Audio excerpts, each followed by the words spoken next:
Hai. Selamat datang kembali di channel Min Donghua. Kali ini kita akan melanjutkan cerita Donghua, Battle Troop di Heaven. Gak pakai lama lagi, langsung aja kita ke ceritanya. Cekidot. Setelah memasuki pagoda kekosongan roh di lantai 4, Xiaoyan melihat sosok ilusi di depannya. Dan itu adalah 3 pedang 1000 musim gugur yang digunakan Ye Chuan. Dan itu merupakan keterampilan bertarung pedang. Sehingga Xiaoyan dapat merasakan keterkejutan dari berbagai keterampilan bertarung di tingkat penciptaan. Dan itu memberi Xiaoyan perasaan yang sangat berbeda. Alasan kenapa keterampilan ini bisa menjadi tingkat kuno, karena setiap keterampilan bertarung juga memiliki keunikan tersendiri. Adapun ketiga pedang Qian Qiu ini, keterampilan pedang itu sendiri adalah tentang momentum, kekuatan laut, kekuatan angin, dan guntur. Yang terakhir, kekuatan langit dan bumi. Saya telah melihat lautan luas dalam hidup saya, dan saya juga telah melihat segala jenis angin dan guntur. Bahkan langit semakin terlihat saat Anda mengangkat kepala saya. Tapi saya juga harus mengintegrasikan kekuatan langit di dalamnya. Hanya saja, masalah ini bukanlah tugas yang mudah. Memikirkan hal ini, Xiaoyan terus memandangi bayangan yang memegang 3 pedang di depannya. Karena warisan yang Ye Chuan berikan padanya adalah bagaimana cara Xiaoyan dapat memahami rahasia yang terkandung dalam ketiga pedang itu dan secercah niat pedang. Apakah Xiaoyan dapat mengubah niat pedang ini sehingga bisa digunakan Xiaoyan sendiri? Bahkan, apakah dia bisa memadukan keterampilan pedang ini dengan penguasa berat atau tidak? Mengubahnya menjadi penggaris? Itu semuanya tergantung pada apakah Xiaoyan dapat memahami hal ini dengan jelas. Pada saat ini, hati dan pikiran Xiaoyan segera berubah, dan ilusi yang berada di pagoda kekosongan roh juga berubah di depan mata Xiaoyan. Gunung dan sungai yang pernah Xiaoyan lihat sebelumnya dan gambaran yang tak terhitung jumlahnya muncul secara tidak sadar. Sebelumnya, Xiaoyan telah melihat terlalu banyak gunung dan sungai. Namun kali ini, sepertinya hanya sedikit yang benar-benar masih tersimpan dalam ingatan Xiaoyan. Bagaimanapun, Xiaoyan telah menyaksikan perubahan di benua Doqi dan benua Dodi. Tapi setelah melihat semua gambaran yang seperti ilusi ini, Xiaoyan bahkan tidak tahu bagaimana dia bisa sampai seperti sekarang ini. Tapi setiap orang punya pengalamannya masing-masing. Bahkan angin dan guntur yang sama pun berbeda di mata setiap orang. Dan alasan mengapa saya tidak mengerti. Jadi sekarang saya ingin meniru keterampilan ketiga pedang ini daripada mempraktekkan 3 keterampilan pedang itu sendiri. Saat ini, Xiaoyan tampak berpikir di hatinya. Dalam ilusi ketiadaan, Xiaoyan sedang menyeret 8 penguasa berat misterius yang sunyi dengan 1 tangan. Hanya saja, 8 penguasa berat misterius yang sunyi yang sebelumnya sangat berat, sekarang sepertinya tidak ada apa-apanya di tangan Xiaoyan. Karena penguasa raksasa yang tampak berat, itu diayunkan dengan kecepatan yang tidak lebih lambat dari pedang Ye Chuan. Saat Xiaoyan melangkahkan 1 kakinya, dia merasa berbeda dari sebelumnya. Karena penguasa yang berat itu sebenarnya terasa ringan di tangan Xiaoyan. Segera pergelangan tangan Xiaoyan bergetar dengan sebuah tebasan di udara. Kemudian tebasan ini sepertinya memotong lautan luas di depan Xiaoyan. Saat kekuatan tebasan itu menyapu wilayah tersebut, dampak ledakannya juga sangat mengerikan, sehingga itu cukup mengejutkan Xiaoyan sendiri. Saya harus menyebutnya kolam laut yang luas. Sekarang mata Xiaoyan berbinar-binar karena dia menemukan kuncinya. Jadi seharusnya 2 keterampilan berikutnya tidak akan sulit. Sekarang saya memiliki 3 keterampilan. 1 langkah laut, langkah selanjutnya angin dan guntur pembunuh, dan langkah terakhir langit pecah. Setelah memahami tebasan 1000 musim gugur Ye Chuan, Xiaoyan juga tidak ingin membuang banyak waktu, karena konsepsi artistik yang diwariskan Ye Chuan memberi Xiaoyan bantuan dalam ilusi, sehingga tidak terlalu sulit untuk memahaminya. Segera Xiaoyan langsung memasuki pintu pertempuran yang sebenarnya. Di lantai 5 pagoda kekosongan roh, kemudian Xiaoyan mengubah sosok Ye Chuan menjadi kenyataan. Saat melawannya lagi, saat Ye Chuan menggunakan tebasan 1000 musim gugur yang sama, Xiaoyan juga menemukannya bahwa masih ada celah antara tebasan 1000 musim gugur miliknya.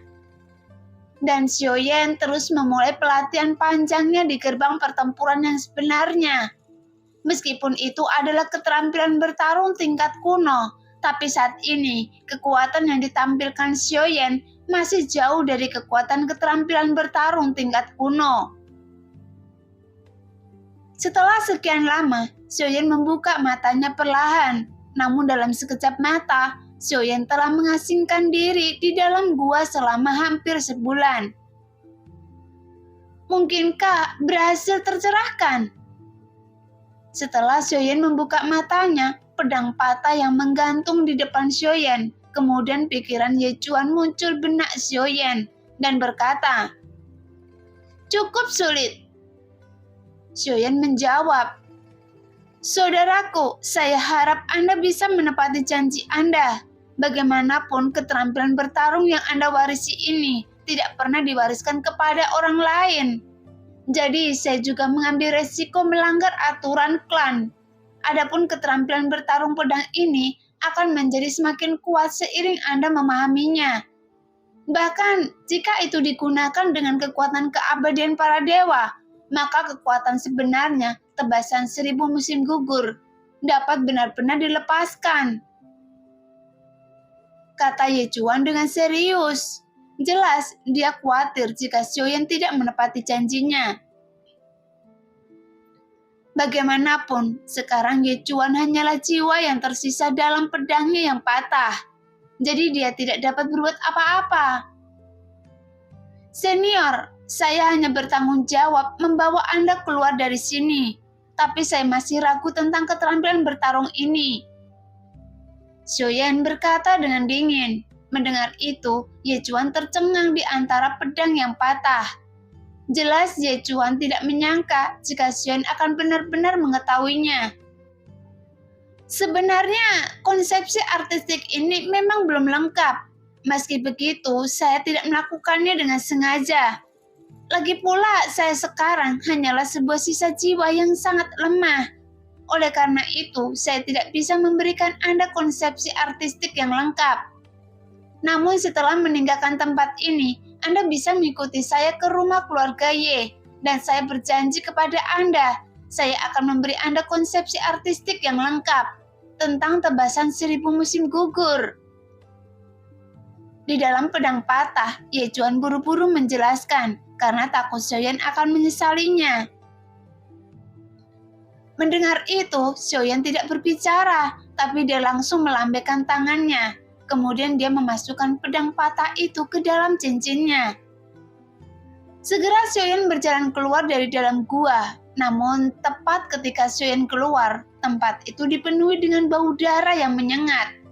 Bahkan Zhonggu dan lainnya sepertinya baru saja mengalami pertarungan sengit, karena ada beberapa mayat tergeletak di tanah saat ini. "Apa yang terjadi?" Xiaoyan bertanya.